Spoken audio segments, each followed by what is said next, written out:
Hey guys, it's Todd here. Look, thank you so much for tuning into this video. What I want to talk about today, as you can see, is how we can protect our mental health during this COVID-19 pandemic that we're currently going through. Now, for those that don't know me, I've been doing coaching and training for over a decade now. I work with the mind, I work with emotions, I'm a hypnotherapist. Literally, for the last 10 years, I've worked in a business setting, but also in a personal therapy setting. I've done a lot of stuff with the mind and emotions, and I know how to help people get their shit on point quickly. So that's what I want to share today. The problems that I perceive happening right now out there in the world, and a quick, easy solution. Little tiny shifts that you can make in the things that you do day to day that make a big difference. Simplicity equals action. So I want to keep it simple, keep it easy so you actually do it. Now, for those also, as you can see, this is Todd's unrequested opinion. For those that know me, I'm an opinionated bastard at the best of times, and this is a perfect vehicle for me to share my thoughts on things that, they're important to me. So, let's start from the top.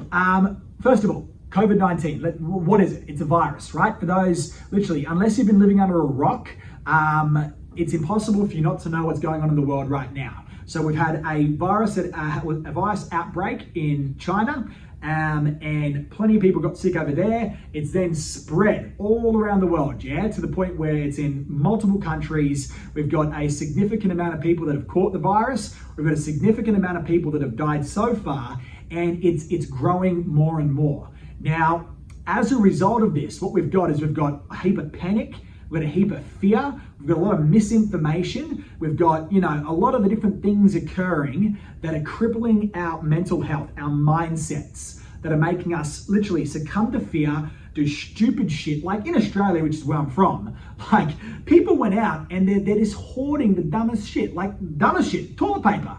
Right? They went out and they started hoarding toilet paper like you could not get any toilet paper anywhere. So much so there's now memes circulating about, toilet paper being the new commodity, which is ridiculous. But if you know the psychology behind it, you can understand how that happens. But I guess what I want to give you today is, number one, obviously, an easy way to make sure that your mindset stays on point during these tough times.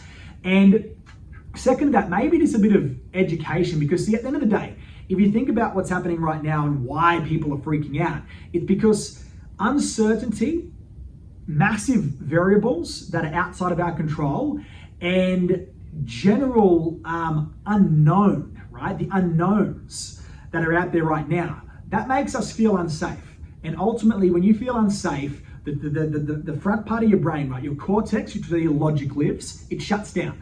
All the blood rushes back to your amygdala, where your emotions kind of get spiked up quite quickly, fight or flight. And what happens is we start to make dumb choices. So I want to maybe remove some of the uncertainty from what's going on right now, and then give you a strategy to fine tune your mind. Now, as I looked out there, right, there's a lot of reasons why, and this is what I consider as the problems. I might even write this on the board too. But before I do that too, just to start, right, I've listened to the conspiracy theories. I've heard all these different opinions from people thinking that 5G is a thing that is, making people sick. People think it's a biological weapon, right? Like there's a lot of shit. People saying that, it's just a flu. It's just a flu. Like I've listened to all the different things. I've watched hours of different YouTube clips. I've listened to doctors, a whole heap of different things, okay? I've got friends that work in hospitals, and the truth is that we have to take this seriously, right? Like I'm not one of those motivational speaking types, right? Even though I work in that kind of space, mindset and emotions and positivity, I'm the most pessimistic optimist you'll ever meet, all right? The fucking house is on fire, the house is on fire. I'm not gonna go, the house is not on fire, the house is not on fire. That's rubbish. And there are some people out there that will be like that. They're willingly ignorant. And they're the kind of people that, for example, in Australia, in Bondi, just this weekend gone, right, we had a bunch of people that ignored the advice of the government, which was to have social distancing and, if possible, stay in your house. And they went out there and they all were on the beach, right? Ridiculous. Number one, that is willingly ignorant of the fact that, hey, you motherfucker could have the virus that's going to infect somebody else. And then that just spreads crazily, right? It's like at an alarming rate. Willingly ignorant. Number two, completely selfish. Because here's the thing, and this is something I really want to touch on, it's exceptionally important. Whilst most people statistically seem to be getting better from the coronavirus, It is the most selfish thing that you can do just because you're healthy and your immune system is good, to go out there, act like everything's okay, and then potentially you are a carrier of the virus. You give that to somebody else's immune system is not good and you're the reason why they die. That's the line in the sand that we need to draw, and where we need to enter this conversation in this video right now. See, my immune system's great. I never get sick, all right? My immune system's on point. I don't have the slightest concern about this virus affecting me at all. However, my wife and my son, who's just about 2, are both asthmatic, which means that they have respiratory problems, which puts them in a high risk category, all right? As a result, like, it would be selfish of me to always go out and party and do rubbish, just mingle with people. This is what you understand, just the mingling with people. This thing is so contagious. Once again, this is the education part I'm giving you right now. This thing is so contagious that, number one, you're coughing, you're touching your hands, you're spitting, whatever it is, right? It lands on surfaces and it lives there for a solid amount of time. I think on metal surfaces it's like 12 hours, unless it exceeds heat of 57 degrees. So like, you go out, you touch things, then you touch your mouth, you touch your eyes. This is how this thing spreads, because most people aren't aware of these things that they're doing. Not just that, they also discovered it's also airborne, which means if you're out in a group of people, someone coughs, the virus itself attaches to the water molecules in the air and it spreads a solid distance. So this is how this thing is so contagious. And this is how, even if you've got a great immune system and you're not worried about getting sick yourself, you could still be carrying it. And you going out and being with groups of people is the most selfish thing that you can do, because you could literally be the reason why somebody else dies. Keep that in the back of your mind as we go into this. So I know I've entered this in a really grim way, but I just want to be straight down the line and blunt with this, okay? So we've got a real virus that is extremely contagious, that is killing people that are high risk. So 1, if you're high risk, be exceptionally careful. 2, if you've got a great immune system, be thoughtful. So be careful if you're high risk, be thoughtful if your immune system is great, like mine is, which means that you do social distancing and you just let this thing roll its way out, right? We're trying to flatten the curve. That way we don't overload the hospitals, like, just in case you don't know what's happening, right? So the problems I see, right? And this is the kind of problems I see, right? So you've got the media, and hopefully you can still see them not standing out of the shot right now. But effectively, the problems that I see is, number one, is you've got the media, right? So you've got the media that are perpetuating the fear. Like, you just jump online, jump on social media, you've got news outlet after news outlet posting about how bad everything is. Now, I appreciate looking at the facts and the data and as things are, just to know what's going on, but I don't dwell there. I don't sit there just absorbing it all the time. But the fact is, some people do. And what that does, it perpetuates the fear. It stresses people out. It literally puts you down in the reptile part of your brains where you just care about survival. And that's where you do dumb shit with no logic. And the media know how to psychologically manipulate you through images, through music, through all these different means.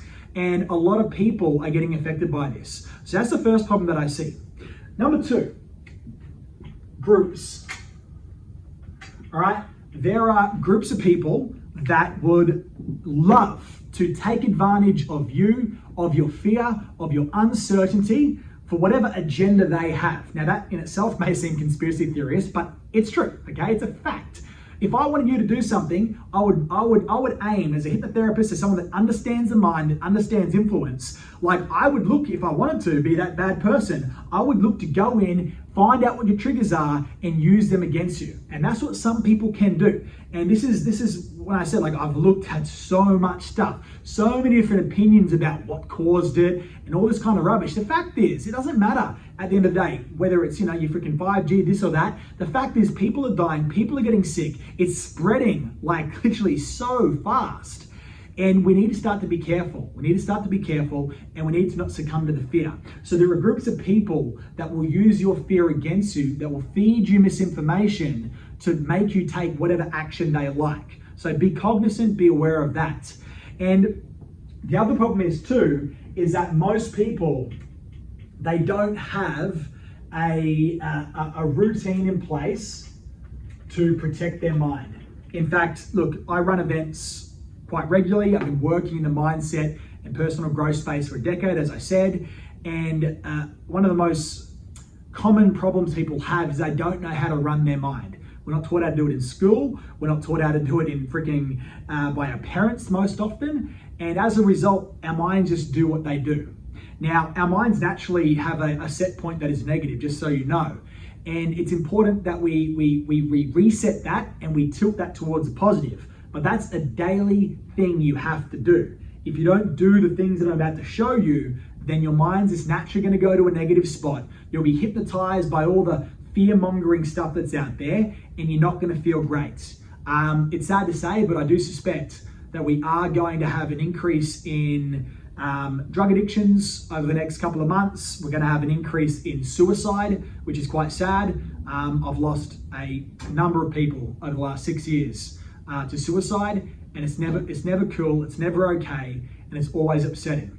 But this is the facts, yes. So I want to equip you with something that hopefully can help alleviate some of the psychological and emotional stresses that may cause you or even people you know to do things that, you know, will make nobody happy in the long term. So these are the big problems that I see. And the other thing that happens, right, and you might see the toilet paper whole thing. How's this happening? And it's funny because I was speaking to my wife about this, and we did not go and stock up on toilet paper, to be honest. I'd just jump in the damn shower before I have 50 freaking cartons of toilet paper sitting at my house. But like, she said something to me, right? She goes, I felt no desire to go and stock up on toilet paper. But then as I started to see all these other people getting the toilet paper, and I started to see, the fact that there's no toilet paper left, I started to get scared that we might not have any. And that's what happens, yeah? It's called fear of missing out. So just be aware in the back of your mind that if you feel this like irrational desire to go buy stuff that doesn't make sense, you may be succumbing to sheep mentality and sheep fear of missing out, which is where you've been influenced by outside forces to do stuff that you don't really need. So just keep that in the back of your mind. So let's get into the how, right? So how can you start to make sure that you don't get heavily affected psychologically and emotionally by this whole COVID-19 pandemic? Well, I think I've boiled it down to 3 things, and I'll write these up for you right now. So the 3 things that you need to really pay attention to is, number 1, you need to pay attention to where you place your attention. Number 2, you need to pay attention to the conclusions that you come to. Now, this is obviously not just relevant for now. This is relevant all the time. And I don't know if I'm even in the shot. Hopefully I am. And number 3, you need to be aware of the action that you take. So let's talk about those right now.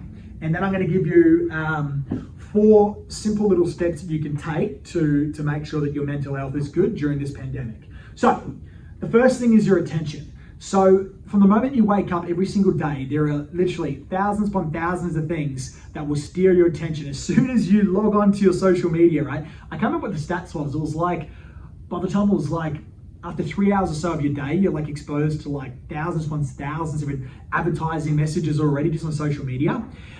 The thing is that your attention is your most important asset, right? Because what you focus on, you feel. So the first thing you need to pay attention to is like, what are you paying attention to on a day-to-day basis? Like there's some shitty things that are happening right now. Like in Queensland and Australia, all non-essential businesses have been forced to shut down, right? In order to flatten the curve of this spread of this virus. And like we've got people that are losing their jobs, we've got people that aren't making money, and like that's stressful. That's extremely stressful. Yet what's really important is that even though these things are happening, we still have to take control of these 3 things here, which is where am I placing my attention? What conclusions am I coming to about whatever the damn hell it is that's going on? And then obviously, what the damn hell am I doing? So attention is the first thing we need to focus on, because where attention goes, energy flows. And where you put your attention, ultimately, that's going to make you feel something, yeah? The reason why, because when you focus on something enough, you have to draw some conclusion, all right? You're going to have to give that thing some meaning. And the fact is whatever that conclusion is that you come to, that's going to make you feel good or it's going to make you feel bad. So you have to start to become aware, like what damn conclusions am I coming to about this pandemic? Like, are you seeing this as the end of the world, or are you seeing this as a new chapter? Are you seeing the fact that, maybe you lost your job as, this is it, my family are going to starve? Or are you seeing this as, I need to be creative and find another way to supplement my income? Like, there's always, literally, there's 50 shades of gray, as they say. And there's a whole spectrum of different conclusions that you can come to. And you have to be aware that whatever conclusion you do come to is going to be based on your past experiences. And if you grew up like I did, right? Like, I didn't necessarily have the best upbringing. I was in prison when I was 17 for the first time, addicted to drugs, crystal meth, doing all that dumb shit. I was involved with crime and violence and stupid shit. Got out of prison, luckily, but then I found myself back in prison when I was 18. This time I was facing 10 to 15 years for something I didn't do. So I constantly had this negative programming. I was bitter, I was resentful, and that clouded my thoughts, it clouded my judgments. So for me to be here right now giving you some hopefully good advice, I've had to shift my mindset. I've had to adjust my conclusions. I've had to start to pay attention to different things. Because see, if we go back up to attention for a second and how that affects you, if you focus on all these variables that are outside of your control over the next, coming months, as this thing kind of, runs its course, what's going to happen is you're going to feel stressed out, you're going to feel anxious, you're going to feel powerless, you're going to feel hopeless. And that in itself is, some of the things that can lead people to making some really, really bad life choices that don't just affect them, but affect all the people around them. So we need to focus on things we can control. Pay attention to things that are inside of our control. And if you took that all the way to its end point, really the only thing that is completely within your control is your actions, your thoughts, and your emotions. You may not know how to do it yet, but I'm going to give you the process hopefully right now. But the fact is, they're the things that you can rely on most, which is yourself, if you know how to do it. And I'm going to give you the how today. Now, in respect to conclusions, we need to start to, you're going to instantly make an assumption about something. And what's really, really important is that, for you to maintain good mental health, you need to be able to realize when you're coming to a conclusion and then being able to step back for a second to assess it. What else can this mean? What else could this mean? What else can this mean? Okay? And you have to let yourself find a meaning that is more empowering than destructive. This is psychological warfare with yourself, 101. You have to let yourself find a more empowering meaning. For example, I had a friend who committed suicide back in 2013. Absolutely rocked me. It was extremely sad. And originally, the conclusions I came to at the start was, they're a bad person for doing what they did. How could they do that and leave all these people hurt and alone? That was the first conclusion I had. The next one, I felt guilty. I'm like, geez, I'm trained in this stuff. I should have noticed. I could have helped. All of those conclusions made me feel stuck. They made me feel really, really bad. And I had to get out of that just in order to go about my day normally. So even though the fact was they did kill themselves, that was a fact. That was it was real. That doesn't mean that was the only conclusion I had to come to. I let myself see a different conclusion in this respect that changed the way I felt.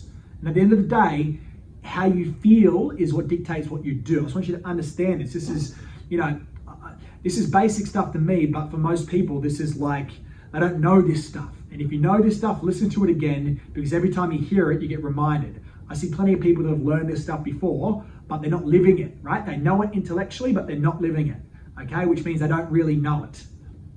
So you have to change your conclusions. And for me, I stopped the conclusion of, this is my fault because I didn't notice and they're a bad person for doing this. And I let myself see that this was the only way they could be happy and find peace. And look, that's a stretch. But the fact is, it doesn't matter if it's a stretch. If you can attach your emotion to that thing that's more empowering than negative, you just start to free up your emotional well-being, yeah? And the last thing there is number 3, which is action, the actions that you take. So when we start to put our attention on things that make us feel good, when we start to put our attention on things that, basically improve our well-being, we start to come to good conclusions about things that are happening around us. We then start to take better action. And ultimately, at the end of the day, like your life is a result of the actions you take on a day-to-day basis. Like you may hear that there's massive action moments, which is where you go there and do big things, but there's also the stuff that's underneath that, which is the compounding effect, those little things that you do on a day-to-day basis that stack up to make a big thing. Yeah, that's the foundation. And that's what a lot of people ignore. There's little tiny things that you do on a day-to-day basis that stack up to be big things in your life. And you have to become aware of that. Anyway, I hope that makes sense. Like, does that make sense? Like what you focus on, you feel. The conclusions that you come to dictate how you feel. Does that make sense? And then obviously your actions compounded over time make your life. So I hope you understand, this is the master key. Attention, conclusions, actions. Understand that. Now, I want to get into the how, right? For me, this is like the cure.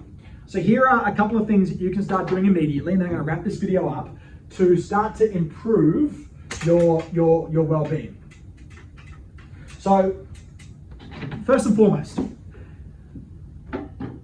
we need to stop focusing, all right? So we talked about attention, we've talked about conclusions, and we've talked about action. Let's talk about some little nuances to this that can make all the difference. So number one, here's what we need to start doing. You need to start to stop focusing on the fact that everything outside, like apparently objectively, everything does seem to go into hell in a fucking handbag.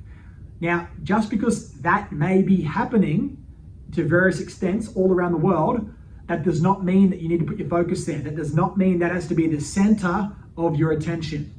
So you need to stop that. Stop focusing on all the media saying the world's going to hell. Stop focusing on all the fear-mongering groups of people that want to manipulate your emotions to make you do whatever. Stop focusing on all these conspiracy theories and shit, okay? Bring your focus in, make it around here. Make sure that, you know, your head and your heart is where your body is. Don't let it go all over the damn place. Number two, you need to start to protect your focus, all right? So I just told you to stop focusing on this stuff. That can be hard. So the question then becomes, Todd, well, okay, I need to stop focusing on all this shit. Well, what do I do instead? So you need to get what's called a neurohacking practice. I call this neurohacking, which is where in neuroscience, we call this willed mental force. So willed mental force is where you can change your brain's architecture through repetitive stimulus, so repetitive focus, if you would. Now, the easiest way to explain this is priming. It's like priming a pump. Now, every single day, right, you are absorbing various messages and things from people around you, from people that you speak to, from things that you listen to videos that you watch. All this stuff is effectively hypnotizing you, yeah? Hypnosis is effectively, you know, is you programming your mind. In this context, we'll say that hypnosis is you programming your mind. And the fact is you're doing it. Because you're the one that picks up your phone, you're the one that looks at that article, you're the one that absorbs that imagery, right? All that stuff there, that goes back there. You draw certain conclusions, right? You give it certain meaning, and that gets stored in there, right? And the fact is that, like, if you're absorbing more negative stuff per day than you are positive, then you're setting yourself up to have a very, very bad mindset, right? Your mental health is not going to thank you for it. So the way you need to think about it is you have to outweigh the negative dramatically. You want to have 5 positives to 1 negative. So if you read 5 negative articles, right, you want to make sure you've got 25. Hopefully the math is right there.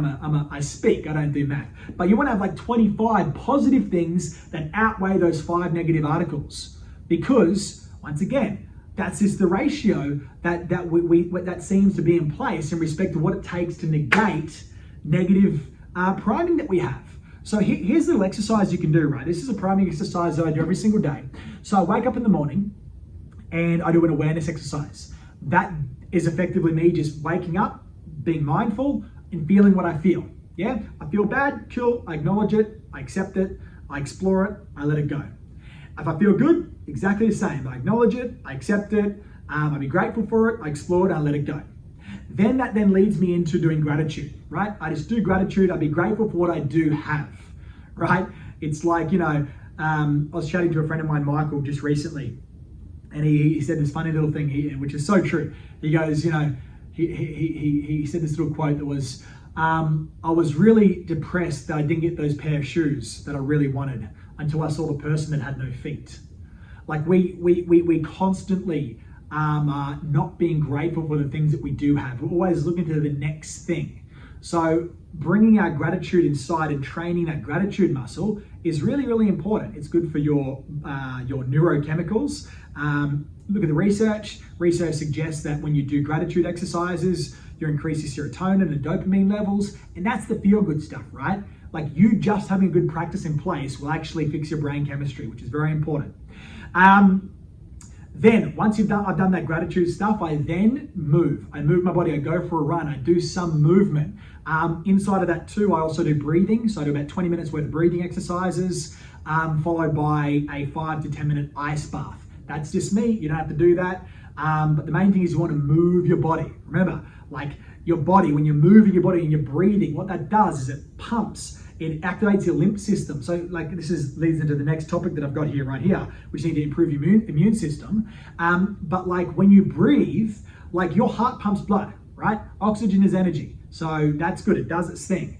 Now, your lymph system, which is basically the garbage collectors of the body, like your breath is the thing that circulates that, right? Gets it pumping. So when you're breathing, when you're running, when you're exercising, when you sit down and you do like a 20-minute breathing meditation, like that kind of thing there is also helping with your immune system as well. Once again, take a look at meditation's impact on the immune system. I'm pretty sure there's a couple of things there. But that leads into number 3, right? So you've done your awareness, you've done some movement, then you want to do some inspiration and visualization, right? And this here is where you listen to empowering podcasts, watch motivational videos, start to put your attention in places where things are going right instead of burning down and going wrong. That there is you priming your mind. You do that on a daily basis, you do that regularly, you make sure that you give yourself more positives and negatives, so 5 positives to 1 negative. You're setting yourself up to have a very, very strong mindset and a very strong sense of mental health. Now, the next thing is number 3. You need to start to do things that actually improve your immune system. It's silly. There's these pictures, right, of like all the toilet paper's gone, all the chocolate's gone in the shopping centers, all this kind of stuff, right? And then you go to like the vitamins and the health section, and it's completely stocked, right? Once again, that's just people putting their focus in the wrong place. You need to put your attention in the right place. Instead of thinking, oh my God, I'm going to get sick, start to think, okay, great. How can I start to be healthy? How can I start to improve my immune system? God, go get some vitamin C tablets. Get yourself on the fruits, oranges, stuff like that. Start to put into your body things that improve your immune system. That's input, right? Next thing's output. Start to do some exercise. So in regards to input, number 1, increase the things that make you feel good. Vitamins, minerals, all that stuff like that improve your immune system. Decrease the things that make you lethargic, make you unhealthy. Don't go binging chocolate. Don't go doing that kind of bullshit. That's going to decrease your immune system, which means if you do catch the fucking virus, it's not going to be as good. This is common sense, but people don't have this common sense, in my opinion, which is obviously my unrequested opinion. Okay, so common sense. Decrease things that are bad for your health, increase things that are good for your health. That's step number 3. Number 4, you need to start to use some common sense. How about that, right? I beat myself to the punch. Start to use some common sense in respect to how you interact with the world around you. I said this at the start of this video, and this is my last point before I wrap this up. I said at the start that, you yourself may have a great immune system, which is great. So do I, okay? That doesn't mean that I'm willingly ignorant or completely selfish and unthoughtful in respect to people that don't have a good immune system. Once again, it's personal for me. My wife and my son are both high risk. They've both got respiratory problems. They've both got asthma. Okay, so just think about that. Put your thoughtful hat on for a second and be a decent human being. Next time you think about going out and mingling with people, I've seen these stupid thing, quarantine parties. Think about this. I listened to this thing on the radio this morning with my partner, and it was this guy talking about patient 31 in South Korea. Get this, and these numbers may be a bit skewed. I briefly listened to this while sitting there getting my shoes and stuff on this morning. But this patient 31 in South Korea, get this, Was a Chinese lady. She'd gone to South Korea. She was on a holiday or something, obviously. She'd had a mild car accident in the morning when she'd arrived. She wasn't really hurt. She was taken to the hospital. They checked her over and they discovered that she had a mild temperature. Now, they asked her if she wanted to get tested, from the best of my memory, and she declined. She's like, no, I'm fine. I feel great. I'm going to go about my day. Anyway, she's gone out. She's gone to church and she's done all these different things. And then she started to feel really unwell. She started to get sick, temperature, fever, everything like that. Now, she then decided, you know what? I'd better go get tested. Yeah, I've got to get tested. What if I've got the coronavirus? Okay, before she went to the hospital, she decided to go to a buffet, all-you-can-eat place. She went there, she ate, and then she went to the doctors, yeah? Had the test. Turns out that she had the COVID-19 virus. Now, get this. This is patient 31. Now, based on what I was hearing from what happened, is they traced her movements, yeah? And discovered that one person, patient 31, was responsible for 60% of the infections or the cases in South Korea. Let's get some context on this, right? Let's see how many cases by country. And I pull that right now. So South Korea, here we are. So South Korea have a total of just under 10,000 cases, yeah? So think about that. 6,000 people are infected because of her. To the 2 church congregations that she went through, like literally like a stupid amount of people got infected from her going from church, and she's now responsible for 60% of the infections. All right, let's do the numbers. Yeah, so based on the statistics, 4% of people who catch this disease die. 4% of that. What's 4% of that? That's what, 250, 200 people. 200 people are going to die because of her not having social distance and not going and getting tested as quickly as she should. Okay, you may think that you going out and chatting to someone and going and seeing a group of friends is trivial and meaningless, but think about this. You could be your country's version of patient 31. You could end up being the one that causes 60% of the damage, the collateral damage, just because you're willingly ignorant of just how deadly this can be. But anyway, look, this video has gone way longer than I intended it to, but I hope it's been valuable. I hope I've given you some thoughts to think about, right? A lot of people get stuck because they have a heap of thoughts, but they stop thinking. So hopefully I've stimulated your brain to start thinking again. But anyway, this was my first episode of Todd's Unrequested Opinion. I'll chat to you soon. If you like this, please feel free to share it. If you know someone that needs to get a fucking wake up, share this with them.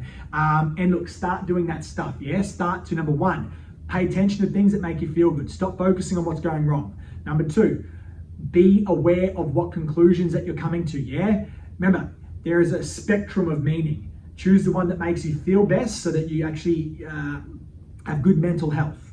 Number 3, start to take good actions for yourself. And what does that mean? Intake. Increase the things that make you feel good. Decrease the foods that make you feel unhealthy. Start to move your body, go for runs. Take this time that you may be isolated or locked down to reconnect with family. Spend time with your kids. Do things that heal and cherish like your soul, okay? It's not the end of the world, okay? It's not the end of the world. If you're going through financial hardship, instead of going, oh my God, I've got no money, start to ask a different question. How can I start to get some support? Who can help me out? What supports are there? Instead of just sitting there, whinging and staying stuck in a stuck place, go, how can I start to make this happen? What actions can I take to make sure that, yes, I've been impacted, but it's not going to knock me completely off the horse? How can I minimize the impact of things that are outside of my control? And then once again, prime yourself every single day. Focus on things that make you feel good. Awareness, gratitude, do some exercise, and visualize the future actually being good. Anyway, guys, I'm going to wrap up this video right now. Take care and please be safe. Ciao now.